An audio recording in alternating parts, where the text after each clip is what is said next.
God bless you guys. Thank you so much. 저는 오늘 여러분하고 함께 그 예배와 그 제자도에 대해서 좀 이야기를 좀 나눠보려고 합니다. 여러분, 미국에서 가장 영향력 있는 그런 교회를 뽑으러 간다면 여러분 어떤 교회를 뽑으시겠습니까? 미국 사람들은 좀 그런 걸 좋아하는 것 같아요. 보면 가장 빨리 성장하는 교회, 또 가장 변혁을 잘하는 교회, 또 가장 영향력 있는 교회, 이런 것들을 매년마다 조사를 해서 이렇게 발표를 하는데, 그중에 항상 1위 올라가는 교회가 거의 정해져 있어요. 네, 그 교회가 여러분이 잘 아는 남부 캘리포니아에 있는 세들백 철치하고 그다음에 시카고에 있는 윌로우 크릭 철치라고 볼 수가 있습니다. 근데 그 중에서 특히 시카고에 있는 이 윌로우 크릭 철치는 어느 기관의 조사의 결과에 의하면 지난 100년간 세계 교회의 흐름을 바꿔놓은 가장 큰 영향력을 미친 교회 중에 한 교회로 선정이 될 정도로 큰 영향력을 가지고 있는 교회입니다. 근데 그 이유 중에 하나가 뭐냐면, 이제까지 교회들이 전통적으로 해왔던 사역 방식에 대해서 굉장히 많은 혁신과 변화를 추구하는데 이 교회가 큰 영향을 미쳤기 때문에 그렇습니다. 이 교회는 특별히 이제 예배를 드리면서 예배 가운데에서 현대적인 그런 요소들을 많이 이렇게 집어넣었어요. 그래서 현대 대중음악이라든가 아니면 드라마라든가 혹은 성경 본문을 우리 현대적 상황에 적합하게 적용할 수 있는 그런 메시지를 통해 가지고 굉장히 오픈되어 있는 그런 예배를 실험적으로 시도를 했습니다. 그래서 우리 잘 아는 것처럼 구도자 중심적인 예배, 그 Seeker Sensitive Service라든가 아니면 그 열린 예배, 이런 예배들이 바로 이제 이 교회를 통해서 들어왔다고 볼 수가 있는데요. 특별히 우리가 이렇게 자유롭게 예배할 수 있는 것도 어떻게 보면 이 교회가 끼쳐왔던 영향력에 의거해서 아마 이런 자유로운 장이 열렸을지도 모르겠어요.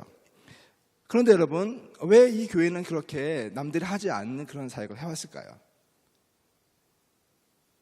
좀 더 문화적으로 또 혁신적으로 뭔가 렐러번트한 그런 예배와 그런 사역을 통해서 다른 교회보다 더 쿨하게 보이기 위해서 이런 사역을 했을까요?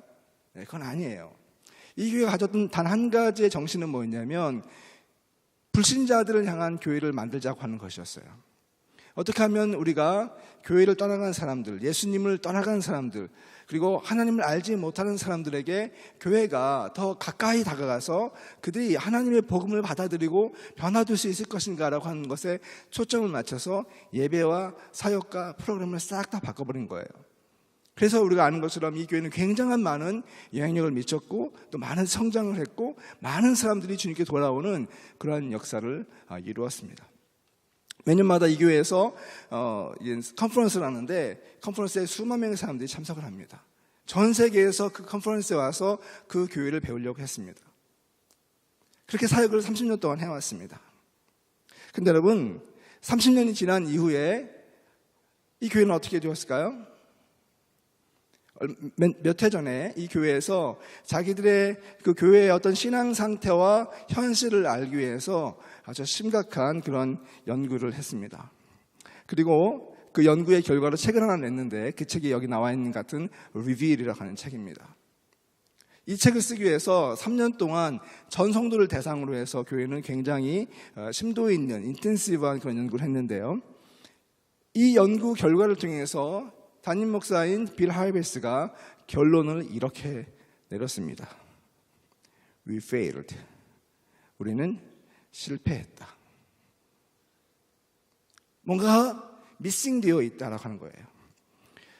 교회에 익숙하지 않은 사람들을 위해서 모든 시설과 서비스를 맞췄음에도 불구하고, 또 교인들을 위해서 많은 프로그램을 제공했음에도 불구하고, 또 매년마다 수백만 불의 돈을 투자해서 교인들의 신앙 성숙을 도모하기 위해서 노력했음에도 불구하고, 교인은 평균적인 연령이 계속해서 나이가 들어가고, 그리고 성숙한 그리스도인을 만드는 데 실패했다고 하는 것이 이 담임 목사님의 대답이었습니다.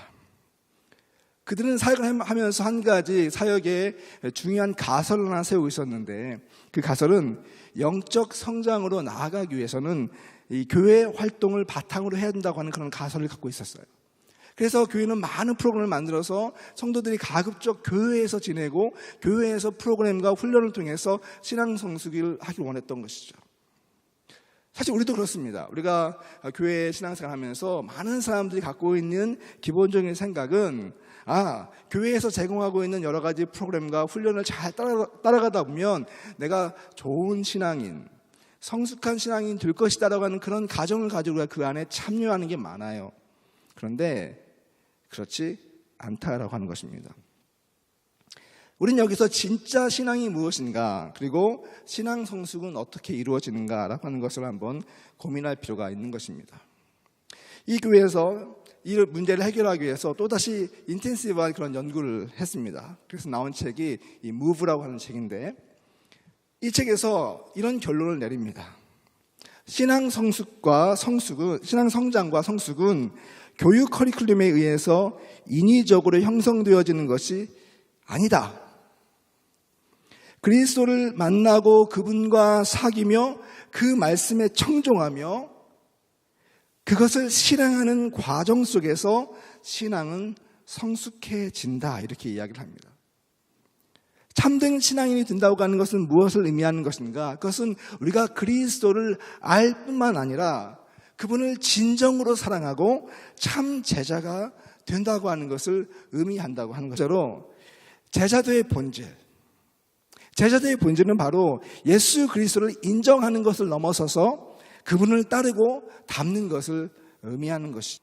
언제부턴가 내가 그분이 하는 생각을 하게 되고 그분의 마음을 품게 되고 그분의 꿈이 내 꿈이 되고 그분의 비전이 내 비전이 된다고 하는 것이죠. 그것이 바로 그리스도와의 연합을 통해서 이루어진다고 하는 거예요. 여러분, 예수님과의 그 만남, 예수님과의 그 사귐은 우리의 목적을 위해서 있는 것이 아니라 바로 그분이 우리의 삶의 목적이 되기 때문에 가능하다고 하는 것이죠. 그렇다고 한다면 제자도의 결과는 무엇일까요? 여러분, 이 제자도의 결과는 바로 그런 의미에서 우리의 가시적인 성공과 또 성취에 있지 않다고 하는 것이죠. 그러나 그렇지 않아요. 참된 제자는 예수 그리스도의 십자가 아래에서 그분의 주되심과 그분의 구원과 그분의 능력과 그분의 사랑을 깊이 누리지만 거기에서 끝나는 것이 아니라 바로 그분의 사랑과 그분의 살아계심을 세상 가운데서 증거하는 그런 증인으로 살아가면서 내 삶을 통한 선교적인 그런 삶, 선교적 제자의 삶을 살아간다고 하는 것이죠. 이것을 좀 단순화시켜서 얘기하면 우리는 예수님처럼 살고 예수님처럼 사랑하고 예수님께서 남기신 그 유산을 남기기 위해서 살아가는 거예요. 그것이 예수 그리스도를 믿고 따르는 참 제자의 삶의 목적이 되어야 한다고 하는 것이죠.